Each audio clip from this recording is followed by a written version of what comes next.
The year was 1798, when the hills around Barrow Haven whispered with secrets few dared to record. In those damp New England valleys, medicine wore the mask of faith, and cruelty cloaked itself in piety. It is here that our chronicle begins, with whispers of a family whose legacy still chills the marrow.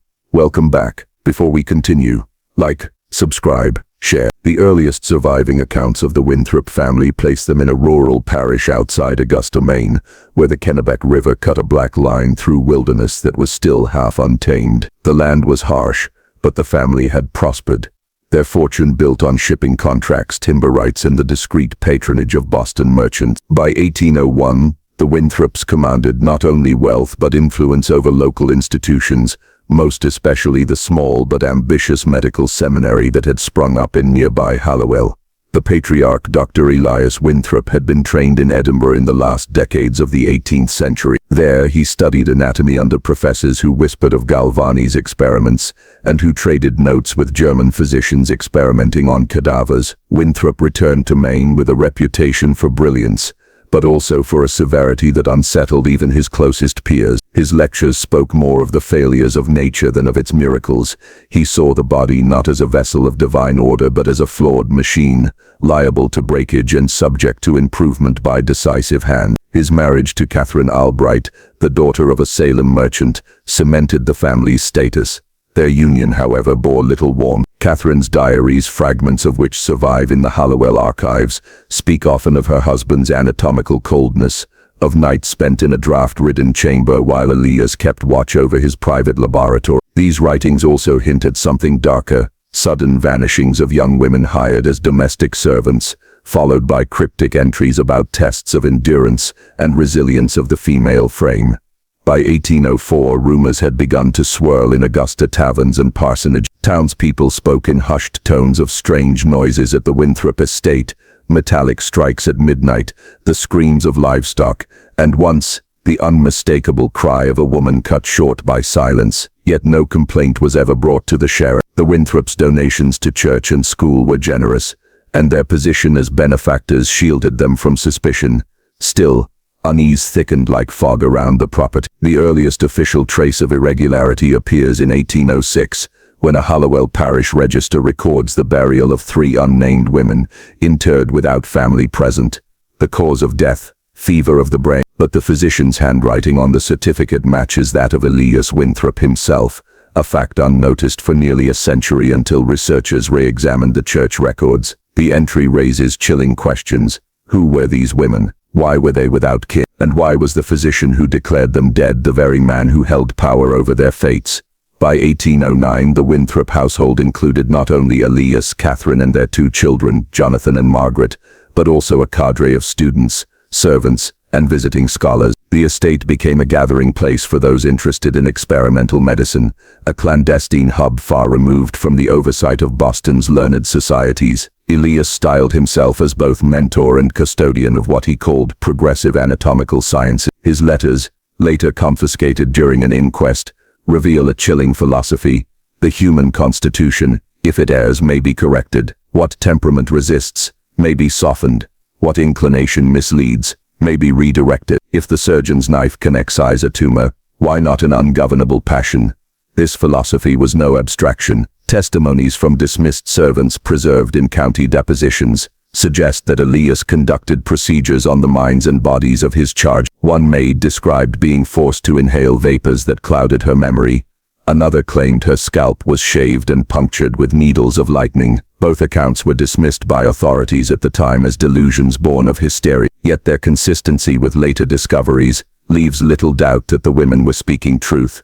Catherine's role in these affairs is less clear. Her surviving papers oscillate between passive complicity and quiet horror. Some pages express devotion to her husband's sacred vocation. Others are smeared with ink and frantic scrawl. He means to alter the children. He says Jonathan must not grow so tender of heart. Margaret must not be so restless in mind. He speaks of remedies, of pruning what is excessive, as though they were but plants in his charge. By the 2nd decade of the century, Elias had extended his influence beyond the household. Records show that he provided discreet treatment for several prominent families in Boston, who sought to quell scandalous behavior in their kin. One ledger preserved in brittle folios at the Maine Historical Society lists payments from families whose daughters had become wayward, improperly romantic or unsuited to domestic order. For each, Elias prescribed a course of seclusion, correction, and most disturbingly, intervention of the cerebral faculties. The outcomes are listed with cold precision: compliant, docile, content. Others are marked only with the symbol. These early transactions would lay the foundation for a legacy that spanned decades, implicating not only the Winthrops, but a network of physicians, educators and clergymen who benefited from the family's secret services. The true scale of the enterprise would not emerge until long after Elias's death, when hidden cabinets and forgotten journals came to light. For now we remain in the shadow of the early 1800s, when the Winthrop estate was a place of refinement by day, and of muffled screams by night. Neighbors spoke of Catherine walking the garden paths at dawn, her hands clasped tight, eyes hollow as though she carried unspeakable burdens. Children of the town, dared by their peers, crept close to the high stone walls and swore they heard weeping carried on the wind. In April of 1811, the Augusta Gazette printed a curious notice: the sudden death of a young scholar from Massachusetts, lodging with the Winthrops, whose body was never claimed. The coroner's report, penned again by Elias, attributed the cause to melancholic collapse. Yet in a margin note, nearly invisible, is a word later deciphered by archivists: trep, an abbreviation for trepanning, the ancient practice of drilling into the skull. This is the first unmistakable trace of what would become the Winthrops' true legacy: the marriage of surgery and control, the attempt to carve obedience into the very tissue of the human brain. And it is here, with this death in 1811, that our story gathers momentum. The journals of those years, hidden away in church vaults and family attics, revealed that what began as whispers of scandal soon hardened into a pattern: servants dismissed in silence, patients buried without name, and Catherine's hand growing shakier in her diaries, until her final entry before she herself vanished in 1813. The house no longer belongs to us, it belongs to his instruments, his bottles, his endless pursuit. I hear the children crying in their sleep, but he says it is not their dreams, it is their deficiencies. He means to cure them. God preserve us. Thus opens the Chronicle of the Winthrops, a tale preserved only in fragments, scattered across dusty archives and forgotten ledgers. But as we trace their story from these beginnings, we step deeper into a history where medicine becomes violation, and where family is not sanctuary but laboratory. The year 1813 marked a turning point in the Winthrop saga, with Catherine Albright Winthrop's sudden disappearance recorded only as death by fever in the Augusta Parish Registry. Though no grave has ever been located, the estate fell wholly under Elias's dominion. The household, once moderated by Catherine's restrained influence, now bent entirely to his obsessions.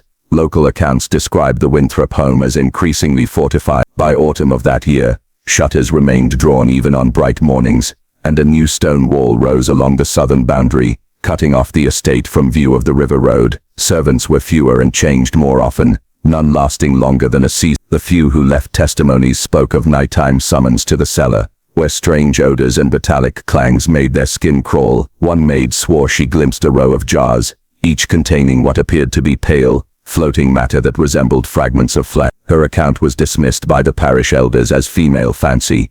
Jonathan and Margaret, then 14 and 11, were rarely seen in town. Rumor held that their father kept them under strict regimen: daily recitations, dietary restrictions, and more disturbingly, trials meant to harden the mind against indulgent sentiment. Jonathan's classmates later testified that the boy displayed odd lapses of memory, at times failing to recognize familiar companions, then suddenly reciting entire passages of Virgil with mechanical precision. Margaret was described as sweet, yet strangely dulled, her once lively manner reduced to quiet obedience. The first external investigation came in 1814, when Pastor Ezra Colburn of the Hallowell parish responded to whispered concerns from his flock. Several families had entrusted wayward daughters to Dr. Winthrop for correctional treatments, but none had returned. Colburn, armed with scripture and community authority, visited the estate under the pretense of pastoral blessing. His journal, preserved in the Maine Historical Archives, recounts the visit. The house breathes not as a home, but as a crypt of learning perverted. The doctor received me cordially, yet with an air too rehearsed, his words gliding but never land. I was shown the library, a chamber filled with volumes of Galen, Vesalius, Boerhaave, and stranger German texts, their margins crawling with annotations in a hand fevered and bold. The cellar he did not show, though I pressed. Only the sound of dripping and a faint iron scent betrayed what lay beneath.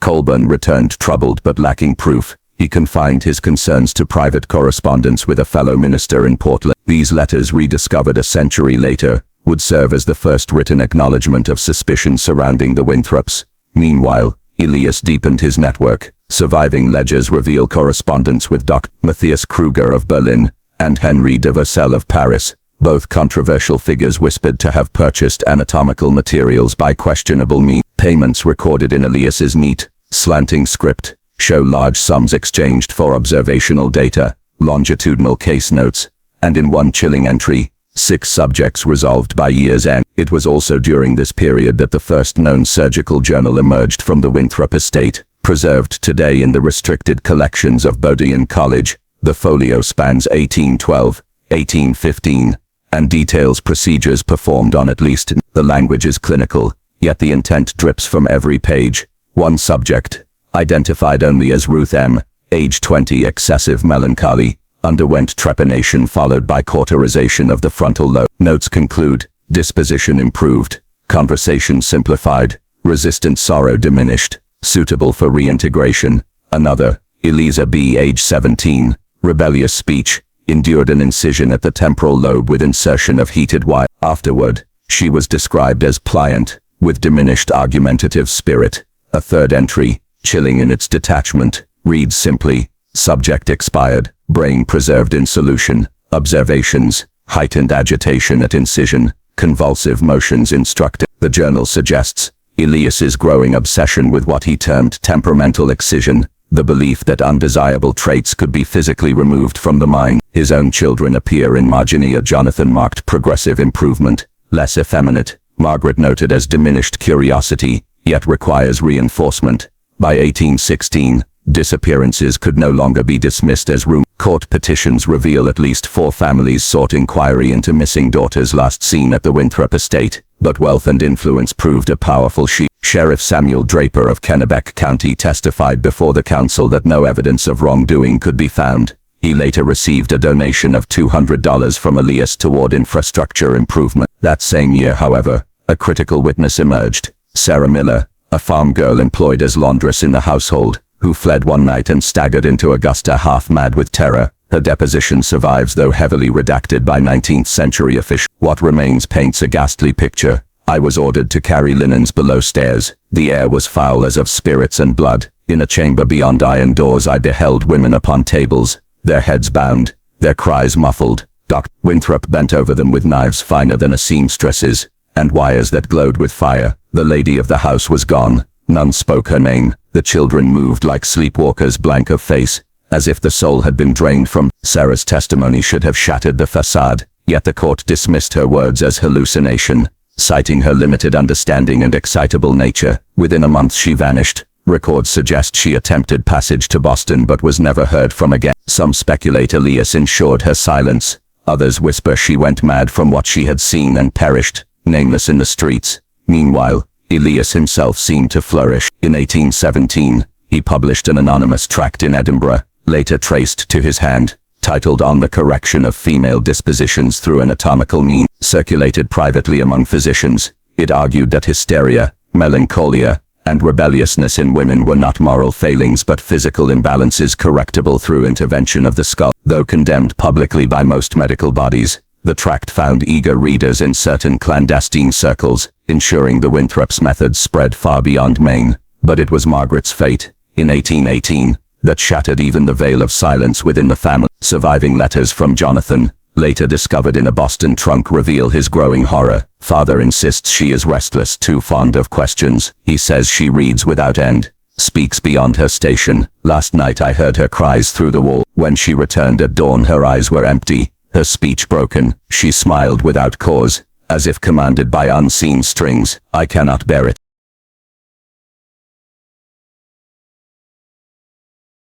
Margaret's transformation was noted by townsfolk when she was seen at service weeks later.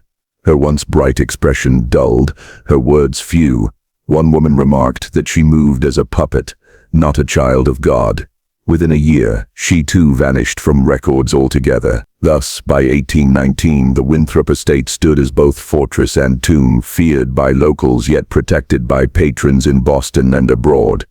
Elias's ambitions had grown bolder, his circle wider, his secrecy thinner. The stage was set for confrontation, yet history shows the reckoning came not in open court, but in shadows, with fires and whispers, with archives locked away for generations. For now we pause here at the edge of exposure, with Sarah Miller's testimony buried, Margaret silenced, and Jonathan watching in dread as his father's house descended deeper into darkness. The year 1820 is remembered in Augusta for two things: the formal separation of Maine from Massachusetts, and the day the Winthrop estate was breached. For decades the house had loomed as a silent fortress at the edge of town, its high walls and shuttered windows the subject of whispers, but never action. But on the morning of October 14th, townsfolk gathered in force, stirred by months of disappearances and one letter that slipped through Elias Winthrop's carefully maintained veil. That letter, preserved today in the Massachusetts Historical Society,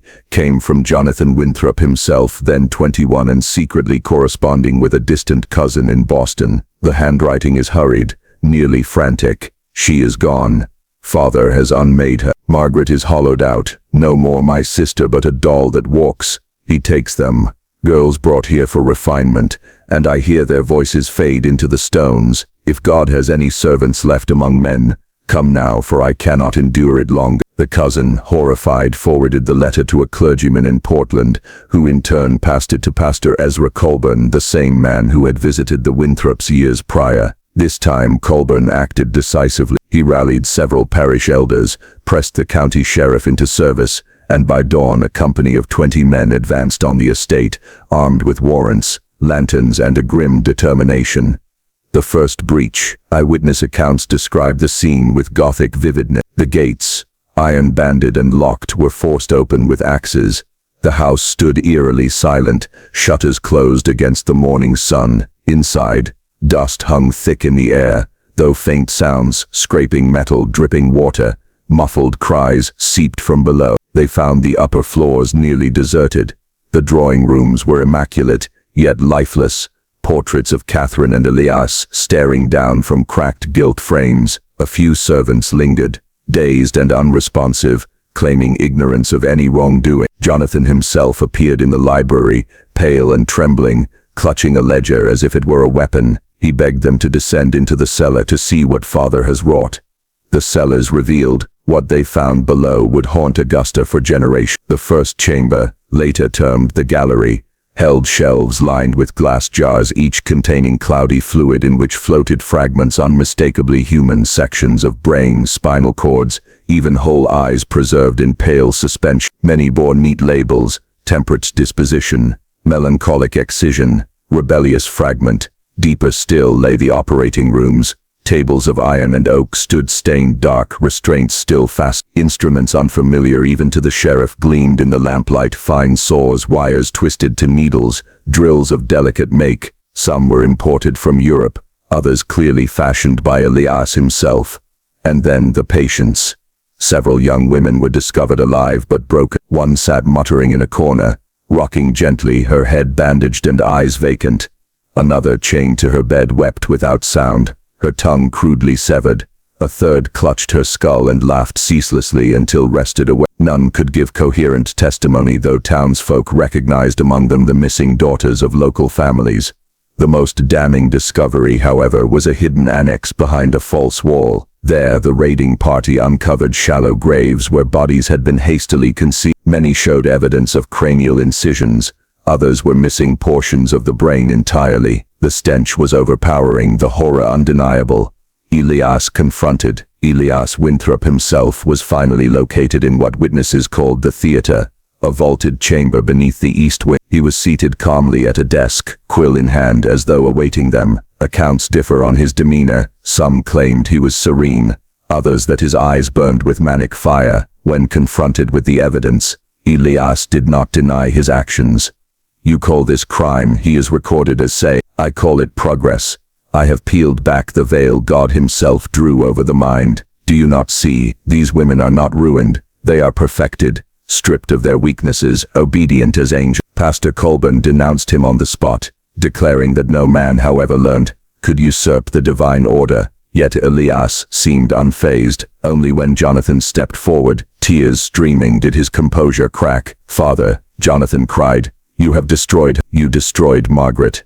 At this Elias faltered, face tightening, before he was seized and bound. Aftermath in Augusta. The rage shook the community. Crowds gathered outside the estate as word spread demanding justice, yet the case soon mired in complexity. Elias's wealth and connections reached far, and though local outrage was fierce, external pressure from Boston physicians and benefactors urged leniency. Some even defended his work, arguing it represented the frontier of medical science. The surviving women, tragically, could offer little in court. Their conditions ranged from incoherent babbling to near catatonia. Without clear testimony, officials struggled to frame charges.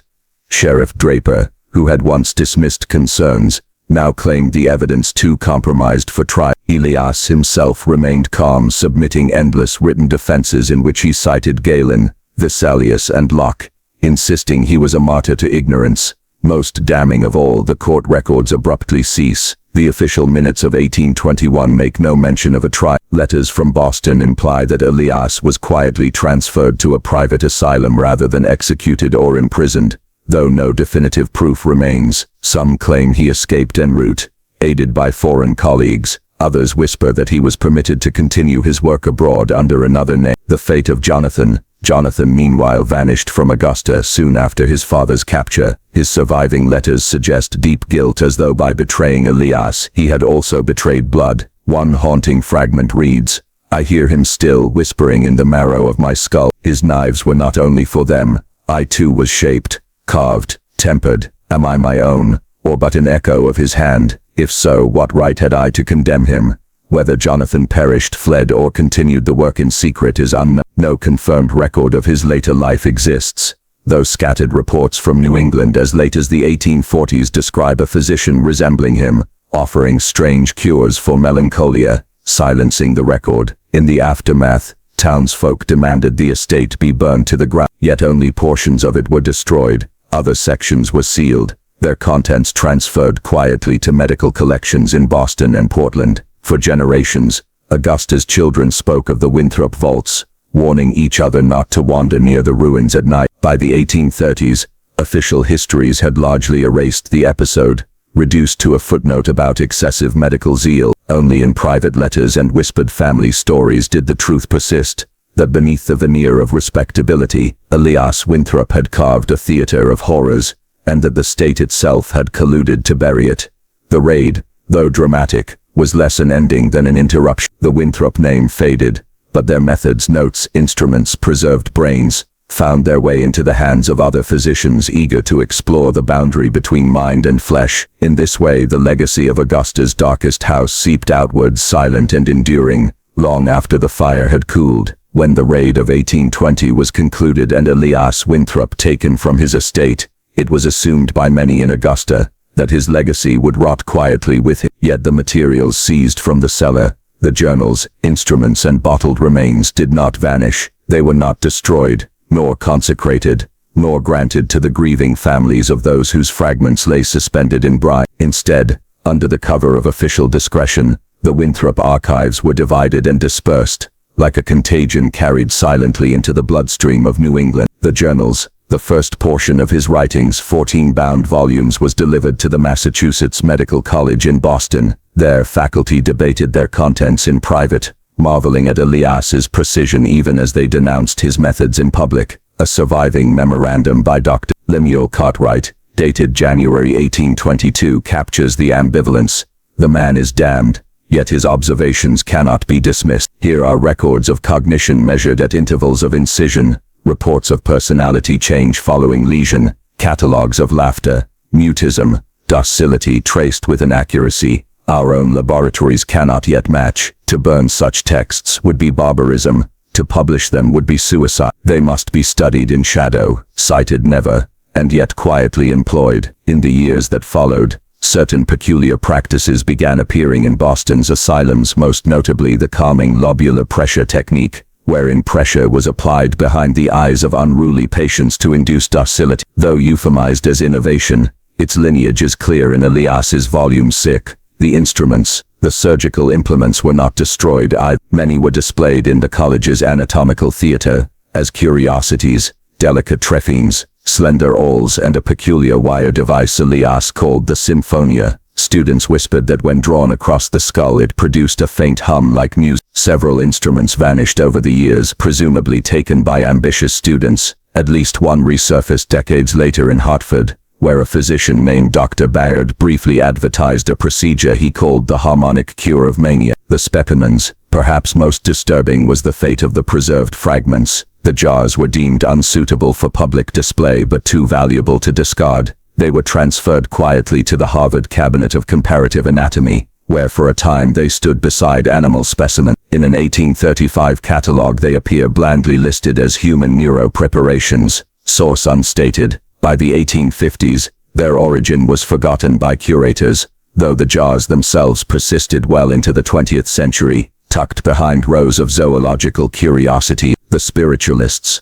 But it was not only medicine that absorbed Winthrop's influence. In the 1840s, as the spiritualist movement swept New England, fragments of his philosophy were repurposed into seances and table rapping. The idea that the human soul might be unveiled through alteration of the brain found eager disciples among mediums who claimed Elias as a kind of martyr scientist, silenced by clergy. In a pamphlet published in 1847 by the eccentric Lydia Howes of Salem, Elias is described as the surgeon of the spirit, who cut away veils to free the inner light. She claimed to have contacted Margaret Winthrop, the daughter Elias had allegedly destroyed, through a seance, reporting that Margaret's voice declared, "My father did not kill me, he opened me." Whether fabrication or delusion, such accounts blurred the boundary between atrocity and revelation, drawing a strange halo around the family name, resurfacing in asylums. Meanwhile, asylum superintendents across the region quietly experimented with variants of his method. At the Augusta State Hospital, records from the 1860s show patients subjected to cranial adjustments, eerily reminiscent of Elias's notes, though couched in more palatable language. In Worcester,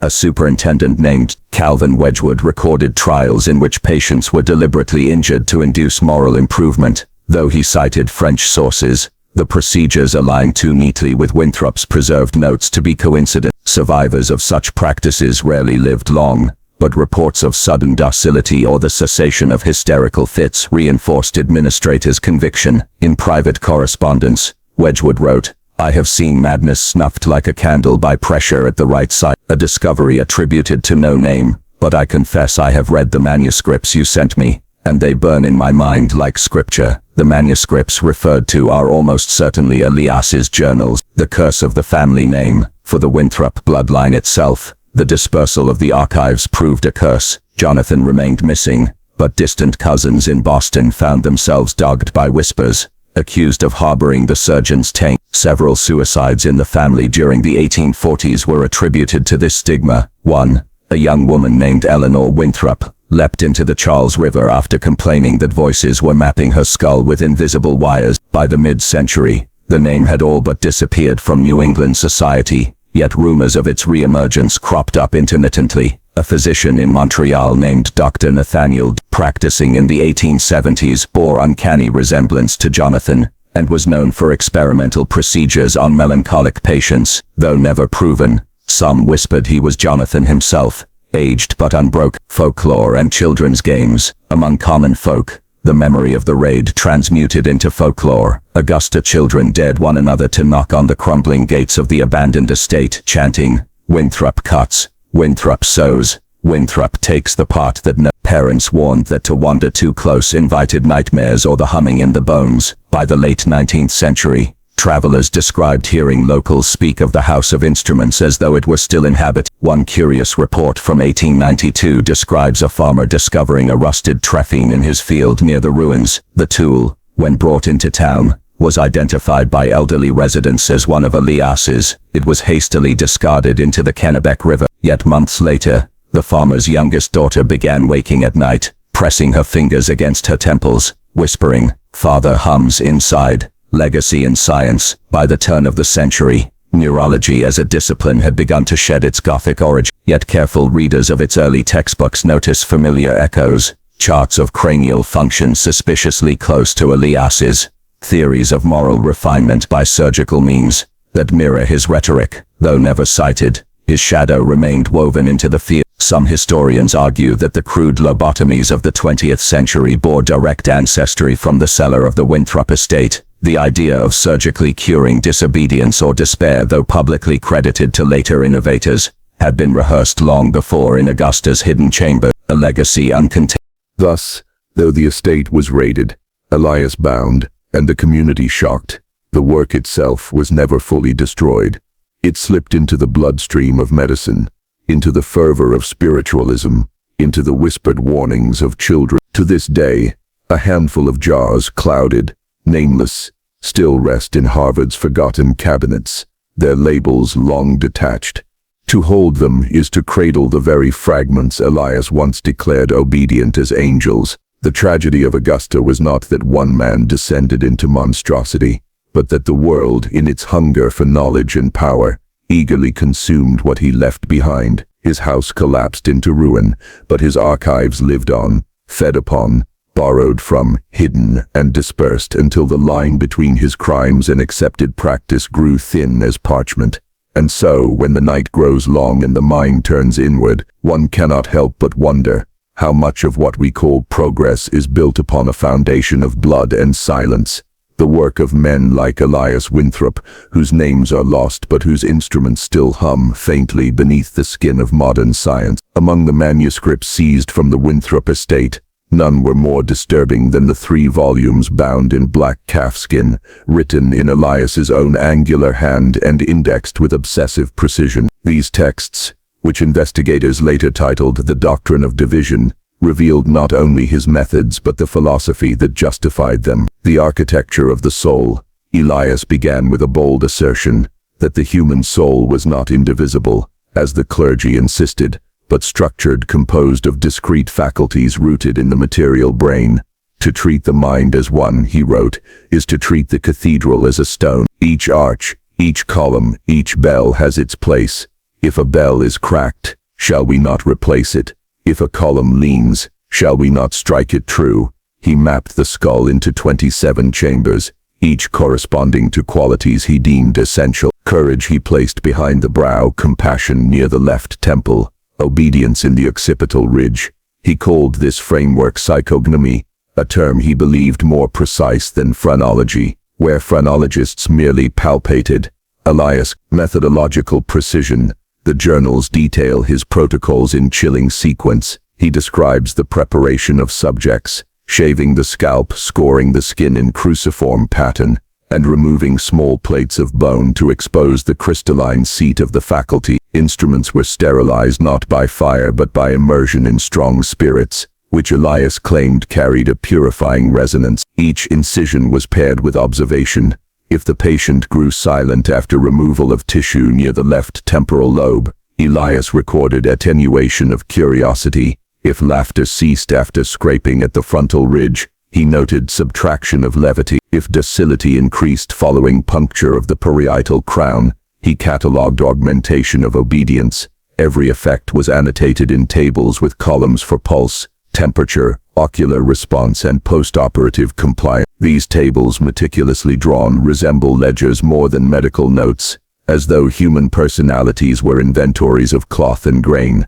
The doctrine of correction. Elias did not see his work as mere experimentation. He called it correction. In his doctrine, human beings were clay, their flaws not moral but structural. Just as a carpenter shaves wood to square a joint, so must the surgeon shave the mind to square the soul. He envisioned a society in which surgeons of the spirit would be as common as blacksmiths or masons. Criminals would be pacified, hysterical wives made calm, disobedient children rendered compliant. He wrote with evangelical fervor, when once the doctrine is accepted, prisons may be emptied, churches may be purified, and households restored. For every discord lies not in the will but in the flawed chamber of the brain, and what is flawed may be cut away. Spiritual correspondence.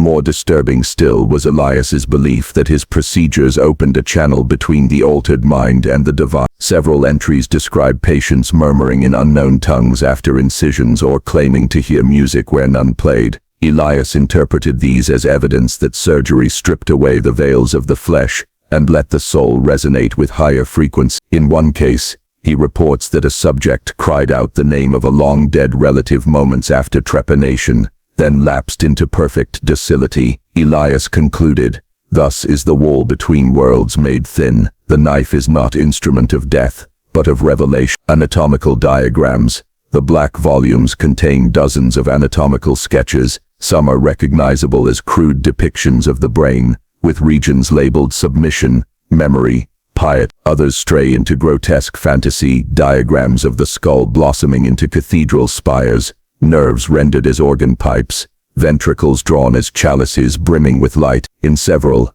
Elias depicts the surgeon himself as priest, scalpel raised like a thurible, while the patient lies prostrate upon an altar. These drawings suggest that for Elias the act was not merely medical but sacramental. The calculus of success, perhaps the most chilling section, is his ledger of outcomes. By his reckoning, 73% of subjects corrected showed durable behavioral change, 19% lapsed into what he termed vegetative stasis, and 8% expired under the knife. He classified deaths not as failure but as transcendent correction, noting that such souls were returned unburdened to their Creator. He devised a formula to predict outcome, F-E-C-R, FET, where C represented the chamber to be excised, R the resistance of the subject, and T the temperament as measured by preliminary question. This formula, repeated across the pages, betrays his attempt to reduce the human spirit to arithmetic, the doctrine of division and control. The culmination of his philosophy was the idea of division, that the soul could be separated into its faculties, each tuned or silenced like an instrument. He wrote of creating choirs of perfected beings, each voice stripped of discord. To him, individuality was corruption, harmony lay in uniformity, imposed by surgical hand. In one haunting passage, he imagines a future household. The husband, his wrath excised, sits in calm dominion. The wife, her passions corrected, tends with perfect devotion. The children, their obstinacy subdued, recite prayers with angelic steadiness. No quarrel, no rebellion, no shame, only the order of heaven manifest in flesh. The language of revelation, interspersed with anatomical notes, are passages of near-poetic ecstasy. Elias claimed his hands trembled with divine fire as he cut, that he felt guided by invisible presence. He likened the sound of bone giving way beneath the trephine to the unsealing of prophecy. At times his prose dissolves into verse, chamber opened, light unbound, silence blossoms, peace is found, flesh corrected, soul made clear, angels whisper, draw them near. Such passages reveal a mind not merely clinical but rapturous, convinced that surgery was a form of liturgy, repercussions and influence. Though investigators suppressed the black volumes, copies were quietly made. By the 1830s, references to Winthrop's doctrine appear in anonymous medical pamphlets circulating in New York and Philadelphia. Some were thinly disguised as treatises on moral hygiene, but their tables and diagrams betray their source. In the decades that followed, physicians and mesmerists alike drew upon his ideas. The notion that the brain's chambers could be tuned like instruments fed directly into both asylum practice and seance rhetoric. Some even claimed that the peculiar humming produced by Elias's wire device was the true voice of the soul, the legacy of correction. To read the doctrine of division is to glimpse a world where compassion is replaced by calibration, where sin is treated not with prayer but with incision. The language is cold, the logic relentless, yet beneath both lies fervor, the conviction that one man's knife could usher in paradise. And this is perhaps the greatest horror, that Elias did not see himself as monster, but as reformer, prophet and priest. His doctrine was not madness in his own eyes, but revelation. When the last page closes, the reader is left with the chilling realization that every chart, every formula, every sketch was not theory but practice. Hundreds of lives were bent, broken or extinguished beneath his blade in service of a vision that sought to erase the very thing that makes us human, the chaos, the imperfection, the dissonant song of individuality. When Elias Winthrop's journals were sealed into government archives in 1823, The official position was one of closure. The coroner in Hartford recorded his demise as fever and wasting, and his burial plot in Oakwood Cemetery was marked only by initials. The surviving family, shamed into silence, ceased public mention of his name. To the authorities, the problem was solved, a dangerous eccentric removed from the stage of history. Yet the truth, as the records of the following decades reveal, was far more troubling. Elias's ideas did not perish with him. They passed instead into shadow, carried by disciples who believed not only in the promise of his corrections, but in their divine necessity. The inner circle, among those closest to him, was his nephew Jonathan Winthrop, a medical student dismissed from Yale in 1818 for unauthorized dissections. Jonathan had assisted his uncle in both surgical preparation and record-keeping. Surviving correspondence shows that Elias entrusted Jonathan with copies of select diagrams, encouraging him to continue the purification when my own hand fails.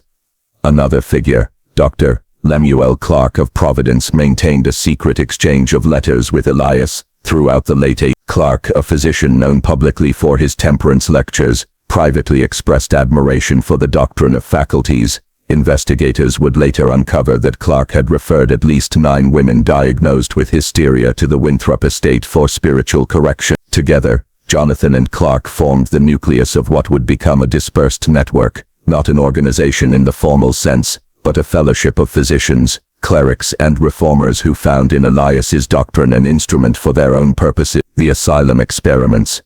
By the mid-1820s, whispers circulated around the Connecticut Retreat for the Insane, founded in 1822 at Hartford. Patients admitted for melancholy or mania sometimes emerged quieted in ways disturbingly similar to Elias's case note. One inspector noted that several women who entered with fluent reading ability left unable to form sentences, their eyes blank, their demeanor docile. Though no surgical records survive, fragments of equipment catalogues show traphenes, bone saws and cranial elevators ordered under the retreat's accounts. The instruments were described in the ledgers as orthopedic, yet their design matches Elias's sketches precise. A dismissed attendant later testified, under oath in 1834, that patients were sometimes taken to a locked basement chamber, from which humming sounds, like bees in a jar, emanated. This detail is especially chilling given Elias's use of wire resonance devices during operation. The doctrine abroad. It was not only in Connecticut that Elias's doctrine survived. In 1827, a pamphlet printed anonymously in Edinburgh, titled An Essay on the Localization of Moral Faculties, contained diagrams nearly identical to those in the black calfskin volume. The pamphlet argued that disobedience and blasphemy may be remedied not through scripture, but through surgical rectification. Though immediately condemned by the Royal College, the essay nonetheless circulated among radical physicians and mesmerists. Letters discovered in Paris decades later show that Dr. Clark himself had mailed extracts overseas, offering demonstrations of corrected patients as proof. By 1830, references to Winthropian tuning appear in marginalia of German phrenological texts. In Berlin, Johann Kruger praised the American theorist who first showed how the knife may harmonize the spirit. Domestic complicity. Closer to home, Elias's doctrine found allies in unexpected places. Sermons from the 1830s delivered by Reverend Samuel Norris of Middletown invoked the purification of the faculties in language strikingly similar to Elias's journals. Norris preached that sin was not willful rebellion but a distortion of the inner architecture, suggesting that surgical remedy might be God's instrument.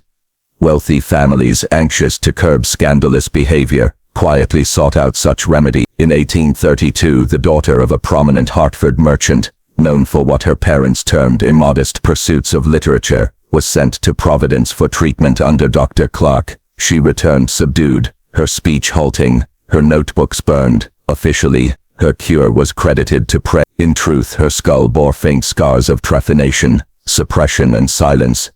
Despite these practices, public exposure was always a danger. The Hartford Courant published a cryptic letter in May 1835, warning of midnight corrections and sacramental knives. No follow-up appeared. The issue was suppressed within a week.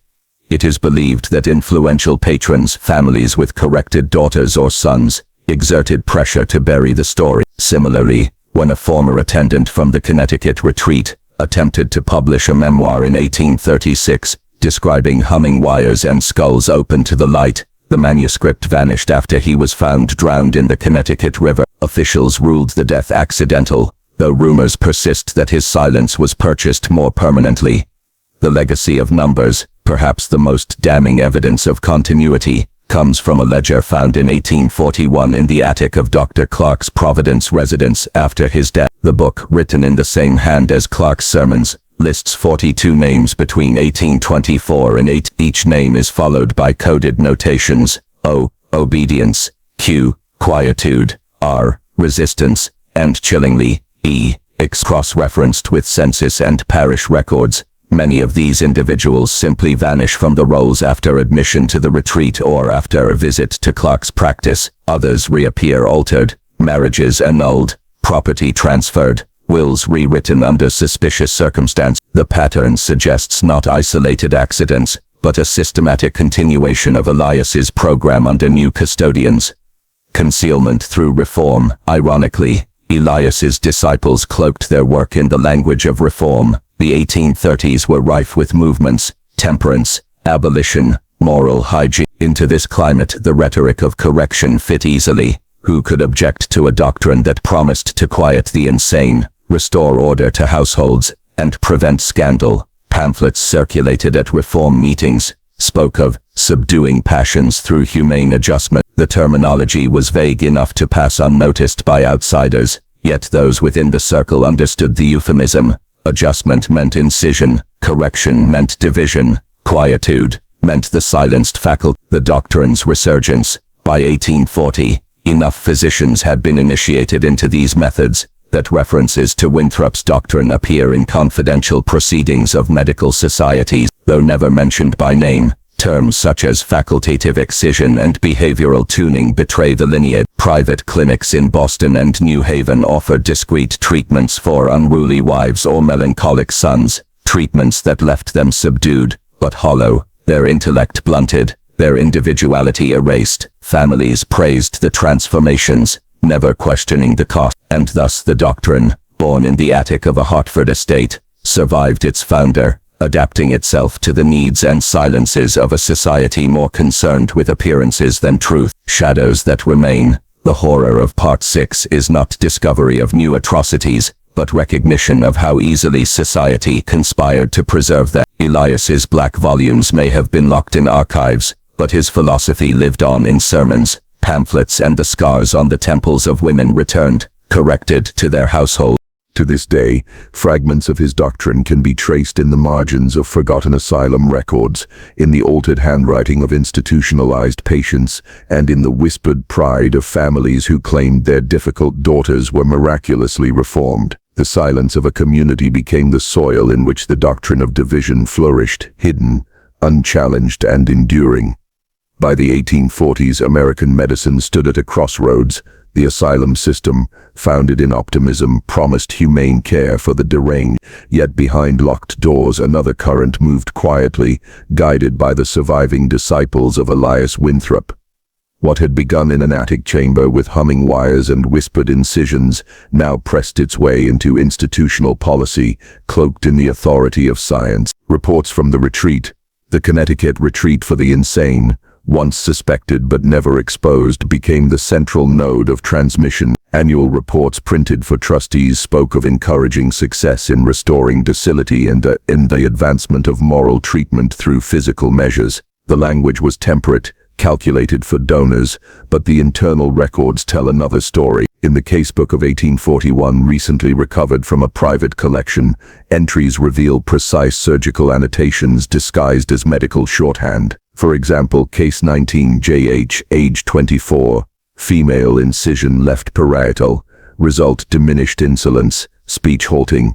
Another note, Case 27, age 31, male, right frontal elevation, result obedience, secured recurrence after 14 months. The terminology is stripped of human weight, each life reduced to initials, each skull a site of adjustment. The cold precision mirrors Elias's own ledgers, suggesting direct continuity. Professional endorsement. By mid-decade, language derived from Winthrop's doctrine crept into American Journal of Insanity, the profession's flagship periodical, An 1845 article by Dr. Asahel Booth of Boston argued that certain refractory passions may be subdued by lesion of cortical matter, though he refrained from naming his sources. His phrasing, lesion as remedy, is identical to a marginal note in Jonathan Winthrop's correspondence. Debates followed. Some physicians condemned the idea as barbarous, yet others praised its practicality. Families desperate for relief of scandalous behavior pressed physicians to attempt adjustments.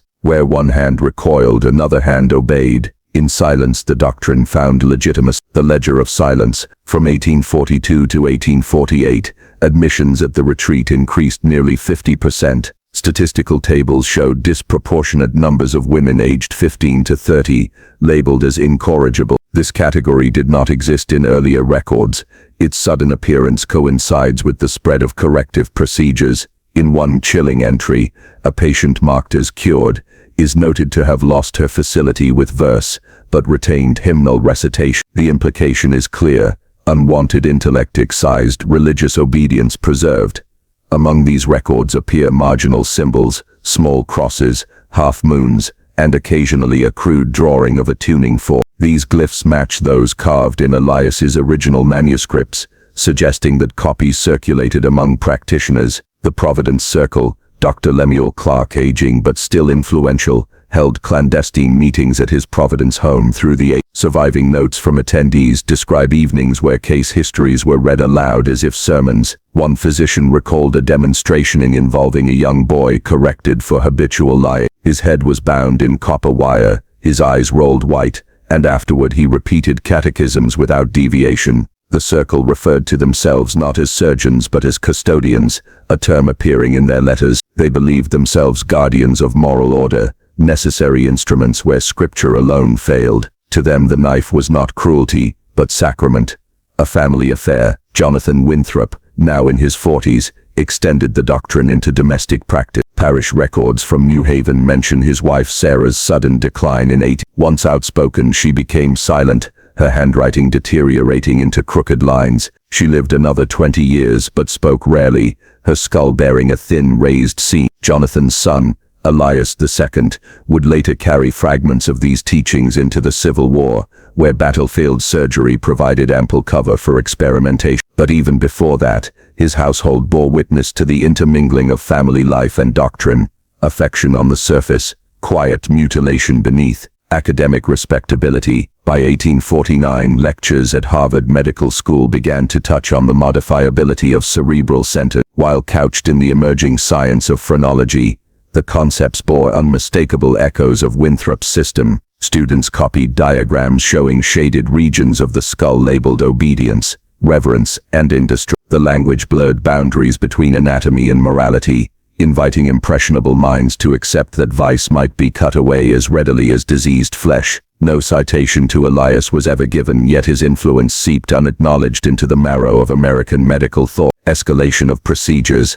By the late 1840s, techniques grew bolder. Reports mention bilateral incisions, removal of bone fragments, and insertion of fine wires into cranial cavity. The wires were sometimes left in place, twisted beneath the scalp, producing what physicians called harmonizing resonance. Patients so treated were described as serene but diminished, their speech slowed, their tempers quelled. Families praised the results, never questioning the vacant gaze or the trembling hands that followed. The doctrine no longer existed at the margins. It had become procedure, though hidden in euphemism. The bodies that vanished, yet the price was not always survivable. Cemetery records in Hartford list an unusual spike in burials of unnamed persons between 1843 and 8. One sexton's notes mention coffins delivered at night by wagon from the retreat, fees paid in cash, no witnesses present. Such disappearances align with the e-notation in Clark's private ledger. Expired. 42 names by 1839, but the count likely doubled in the following decade. Each body interred without marker, each memory erased. Resistance and denial. Not all remained silent. In 1847, a Quaker physician named Dr. Abigail Rowe denounced mutilations under the name of cure at a public meeting in Philadelphia. She described scars observed on former patients, their minds dulled, their individuality erased, but her testimony was dismissed as hysteria, a cruel irony given the gendered dismissals of the age.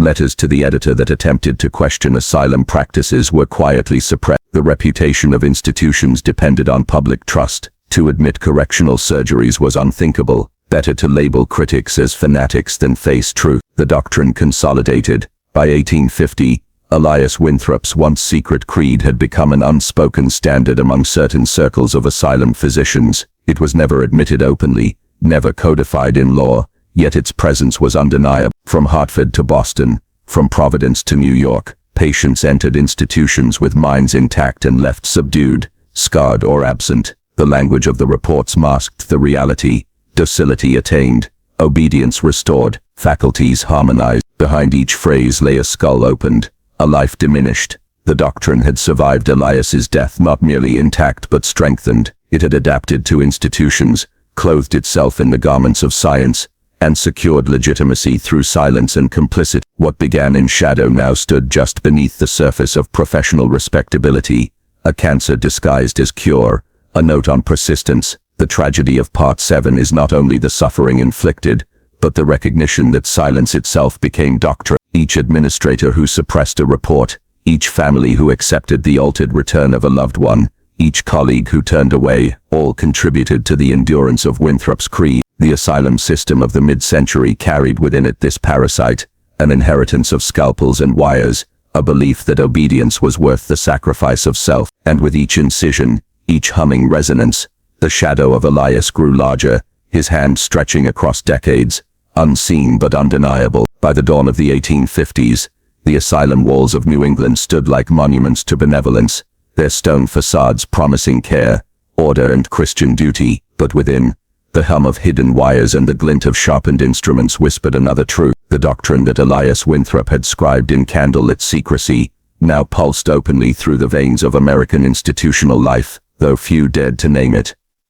The perfected silence. Visitors remarked on the quiet of the Hartford retreat, where other asylums echoed with wailing and mutterings.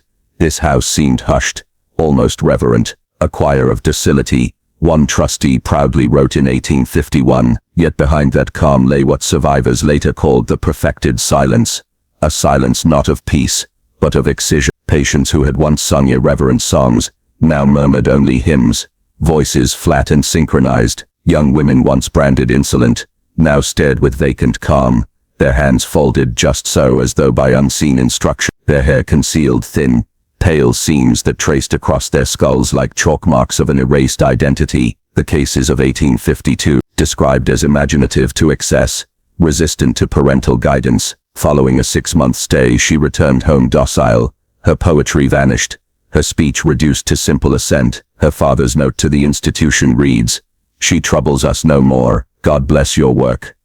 Case 44, male, age 9, a theology student whose unorthodox speculation scandalized his parish. After treatment he professed unwavering loyalty to church doctrine, but could no longer recall entire sections of scripture he once quoted fluently. Case 50, AM, female, a seamstress diagnosed with melancholia. After 3 procedures, she sang cheerfully at work but forgot the names of her siblings. When shown her mother's face, she smiled politely as though at a stranger. Each case was marked successful in the ledger. The measure of success was not restoration but obliteration. The revenants, not all patients survived. In cemeteries across Hartford, Providence and Boston, rows of graves hold unnamed occupants. Sexton's notes describe late-night deliveries, coffins nailed shut before arrival, payments made in silence. Families who inquired about missing kin were told the women had chosen the cloistered life or entered permanent seclusion. But there were rumors of revenants, those who returned unexpectedly, wandering away from institutions or delivered home prematurely. These poor wretches bore scars but no coherence. They muttered fragments of prayer in monotone, scratched invisible diagrams into walls, or recoiled at the sound of humming wires. In Worcester, a woman reappeared at her family's door barefoot and shorn, whispering only the phrase, "The custodians sing." She did not live the spread southward. The doctrine did not remain in New England. Letters preserved in the Charleston Medical College archives reveal Southern physicians petitioning for instruction in the New England method. They sought not merely to cure but to discipline. Wives who questioned, slaves who resisted, sons who strayed. By 1854, Instruments modeled after Winthrop's originals were being sold quietly in medical supply catalogs under the euphemism cerebral correction set. Each contained scalpels, curved needles and fine copper wires with bone-handled grips. They were shipped in unmarked crates to customers who paid in gold. The doctrine in the home, the contagion of practice, bled into private household. Diaries of the period record chilling domestic scenes. Fathers shaving patches of daughters' hair to apply corrective pressure, husbands binding wives' temples with copper wire at night, mothers pressing tinctures of laudanum, while murmuring prayers of obedience. One particularly stark entry comes from the journal of a Massachusetts merchant. Annabelle resists the marriage arrangement. Tonight I applied the pressure band as directed. Already she weeps less. Tomorrow I shall increase the current. The doctrine had escaped its cloister and embedded itself in daily life. The custodians' convocation. In 1856, the custodians convened secretly in Boston. Minutes smuggled out by a disillusioned attendee describe a gathering of nearly 30 physicians, ministers and benefactors. They debated codifying their creed into a manual for circulation across asylums. The document, referred to as the Harmonium, would have formalized Elias Winthrop's scattered notes into a unified text. The project was abandoned after heated dispute. Some feared exposure. Others demanded stricter secrecy, but fragments of the manuscript survive in marginalia. Sketches of skulls divided into numbered regions, paired with behavioral commands: silence, obedience, reverence, forgetting, collapse of conscience. Dr. Lemuel Clark, once the elder custodian, did not live to see the decade's end. His final journals, discovered in 1903, show a man unraveling under the weight of his complicity. One entry reads, "We have made of God's children not saints but hollow vessels. Their laughter is gone, their memories scattered like ash, and still we say cure. If there is a devil, it wears the face of piety." He died in 1857, his household staff reporting that he screamed nightly of humming wires and faceless choirs. The vanishing of records. As opposition to asylums began to stir in the late 1850s, many institutions quietly destroyed incriminating files. Fires consumed record rooms in Hartford, Providence and Lowell, each attributed to accident, though suspiciously tied. What remains are fragments, singed casebooks, ledger leaves smudged with soot, marginalia preserved in private hands. The deliberate erasure ensured that when later generations sought to reconstruct the history, they found gaps as deliberate as incision. Silence became the shield as well as the outcome. A family legacy. The Winthrop name itself grew strange shadows. Jonathan Winthrop continued his clerical duties until his death in 1860, but parishioners whispered of his haunted sermon. His children carried the blood forward, one son entering asylum work, another a surgeon with the Union Army, both reputed to perform adjustments on the wounded. In this way the doctrine passed not only through institutions but through inheritance, father to son, scar to scar. The inescapable question. By the eve of the Civil War, the doctrine stood poised between revelation and concealment. To some, it was a whispered miracle, a way to tame unruly minds. To others, a monstrous perversion. But its endurance lay in the complicity of silence. Families too relieved to question, physicians too ambitious to resist, clergy too fearful to condemn. The question that haunted even its practitioners was this: had Elias Winthrop uncovered a path to mastery of the human soul, or had he merely found a way to erase it?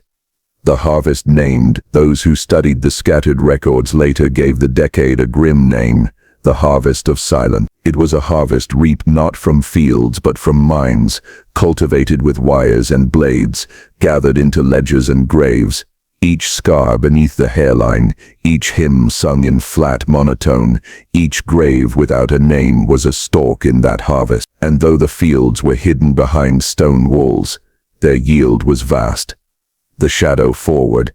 As the 1860s loomed, the doctrine was no longer the secret of a handful of zealots. It had entwined itself with medical ambition, social control, and family shame. Its shadow stretched across institutions, households, and generations.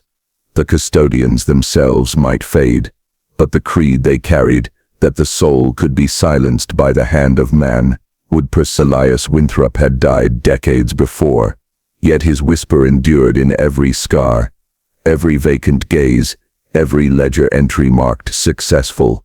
His doctrine had not ended lives alone. It had ended laughter, memory, and the fragile architecture of the cell. The harvest was complete, but the seed remained.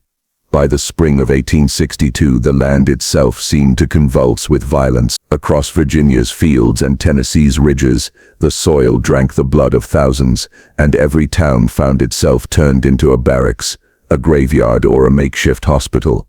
In such chaos, necessity excused horrors, and in that excuse, the doctrine of Elias Winthrop found its widest harvest. The surgeon's dilemma.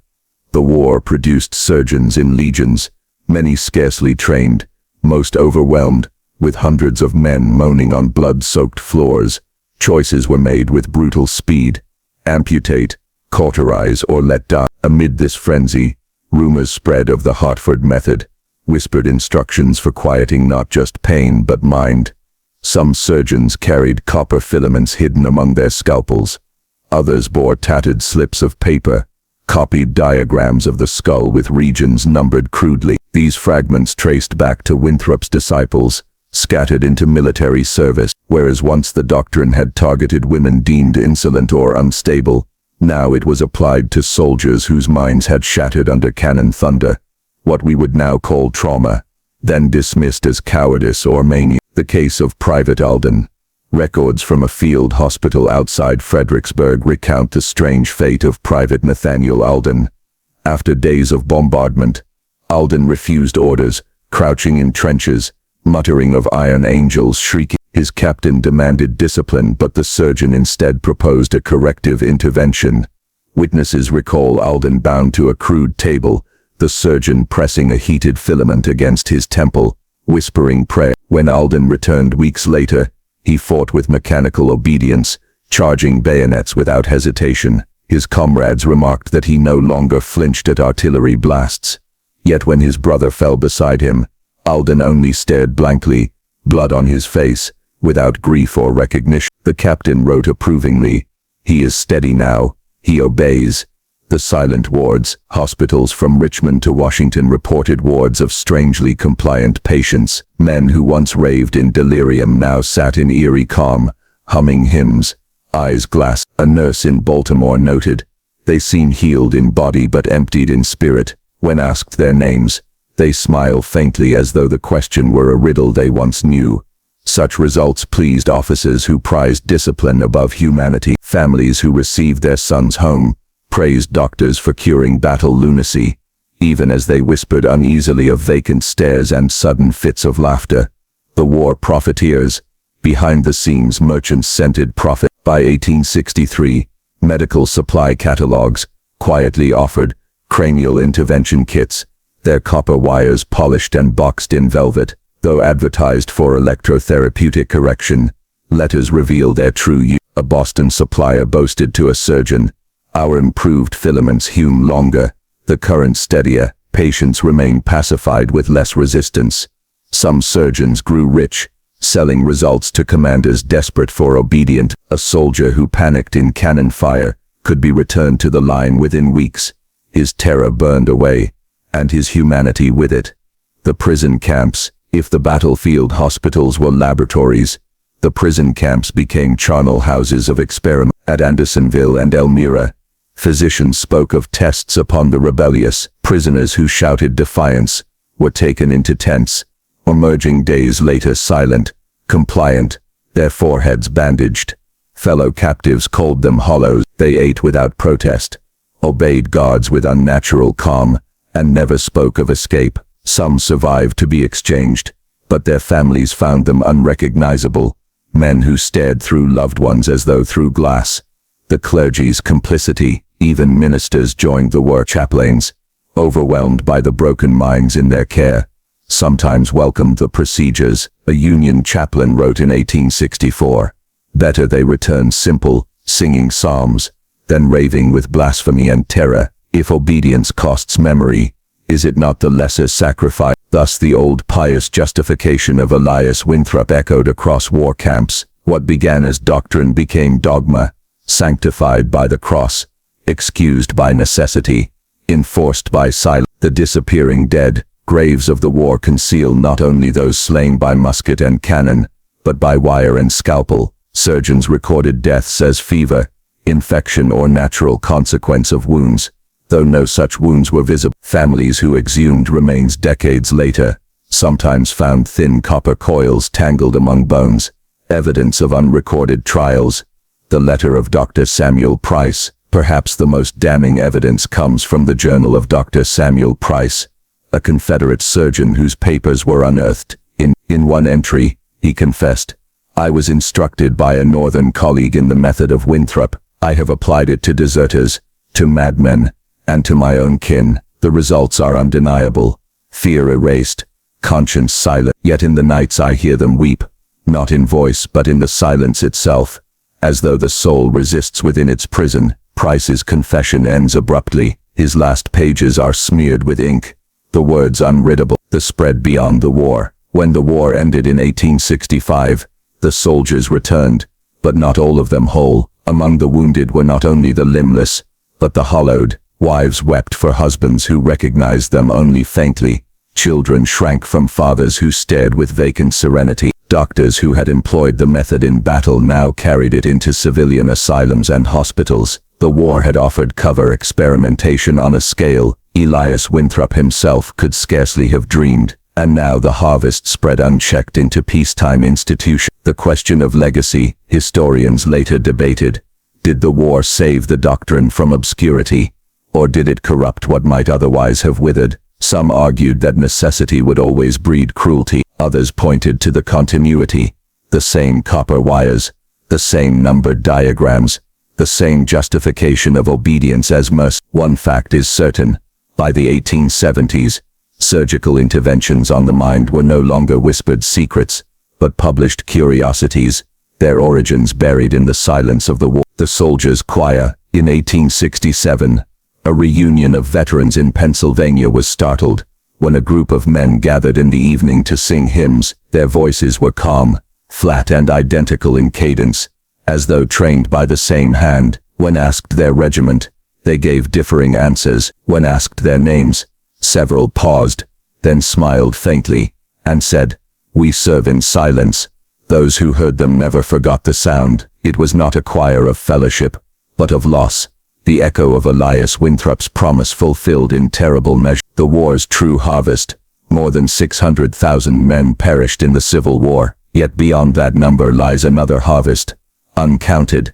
Those who survived but were hollowed, altered, erased. Their names do not fill ledgers, but their vacant eyes linger in faded photographs, their scars hidden beneath hair and uniform. If the war was America's crucible, then among its ashes lay not only the question of union and slavery, but the darker question of what man will do to man in the name of necessity. For in the hospitals, camps and battlefields of the 1860s, the doctrine of silence proved itself, not an aberration but a tool, one eagerly seized, one rarely questioned. And when the guns finally stilled, the silence remained. When the guns of the Civil War fell silent in 1865, the nation staggered beneath its wounds. Fields lay littered with bones, cities smoldered, and families mourned a generation. Yet not all scars were visible. Among the living walked men with hollow stares, women with fractured voices, and children who whispered of fathers returned but empty. Behind these silences lay not only trauma,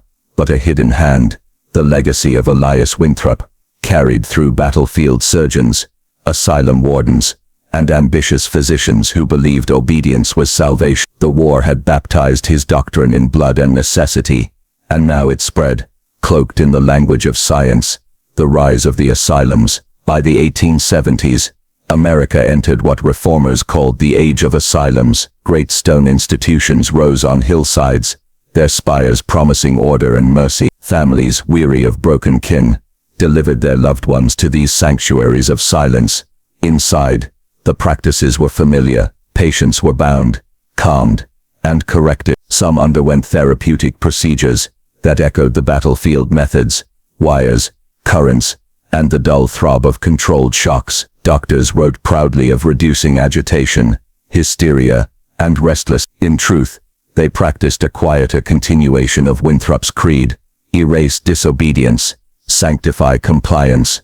The disappearing records. The archives of several institutions bear marks of deliberate erasure. In Hartford, Ledgers from 1870 to 1879 are missing entire months. In Philadelphia, patient registers show names carefully inked out, replaced by numbers. A superintendent's notes read simply, corrected, released to family. But the families who received these corrected kin often wrote of strangers in familiar bodies, men who hummed endlessly, women who smiled without recognition, children who no longer cried even when struck. The truth of what transpired inside those stone walls was guarded as fiercely as any battlefield secret. The European echo, meanwhile, across the Atlantic, whispers of the doctrine surfaced in medical circles. In Paris, Henry Duval published a treatise on cerebral pacification in 1874, citing an unnamed New England method. In Vienna, young physicians debated whether hysteria could be cured by burning away centers of agitation. Though couched in scientific terms, the diagrams mirrored Winthrop's crude sketches, numbered zones of the skull, wires etched in spirals, promises of obedience. The doctrine, once bound to a single preacher's zeal, now traveled as clinical curiosity, wearing the mask of progress. The Winthrop descendants. What of the family itself? Elias Winthrop's children scattered after his death, but rumors persisted of their presence in asylum boards and hospital committees. A granddaughter, Abigail Winthrop, served as matron at a Massachusetts sanatorium, until records suggest she enforced a policy of silence among patients. No speaking during meals, hymns sung in unison, punishments meted out for rebellious chatter. A letter from a nurse reads, "It is as though the old preacher lives in her still," she says. Silence is closest to God. Thus the doctrine survived not merely in institutions, but in bloodlines, passed as inheritance, as much as ideology. The case of Clara Benton. In 1883, a scandal erupted in Connecticut. Clara Benton, aged 17, was committed for fits of melancholy. Within months, her parents petitioned for her release, claiming she was utterly transformed.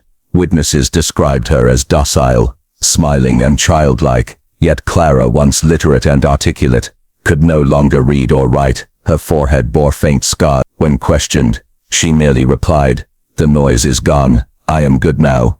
The Bentons sued the asylum but lost. The court ruled that the institution had acted in the girl's best interest, restoring her peace. The case set precedent, shielding asylums from scrutiny, and ensuring that Winthrop's shadow would endure under the law. The scientific rebrand. By the 1890s, terms like moral treatment and therapeutic surgery replaced the language of faith. Copper wires became electrotherapeutic instruments. Burns were renamed applications, but the results remained the same. Minds pacified, wills broken, silence enforced. Medical journals published articles describing patients who no longer screamed, no longer resisted, no longer spoke out of turn. The authors praised these outcomes as triumphs of science, though families whispered of loved ones reduced to shadows. Science had not slain the doctrine. It had baptized it. The unmarked graves, in many asylum cemeteries, rows of stones bear only numbers. Beneath them rest men and women who underwent corrections too severe to survive. Their names erased, their stories untold. They linger as silent testimony to a creed that demanded obedience at any cost. Some exhumations in the 20th century revealed skulls with burn scars, grooves carved by wires, or traces of copper corroded into bone. Yet official reports dismissed these as anomalies.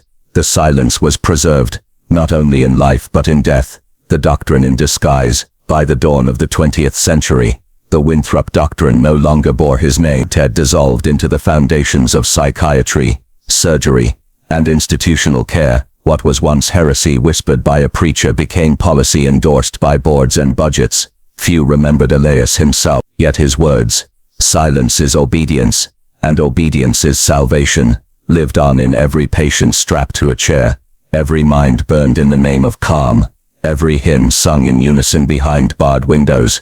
The legacy unfolds. Looking back, historians cannot trace a clean line of descent. The doctrine was not preserved in a single book or sect, but scattered like ash, carried on the wind of necessity and ambition. It appeared in wars, in asylums, in scientific journals, in families too shamed to speak. Perhaps that was Winthrop's truest legacy.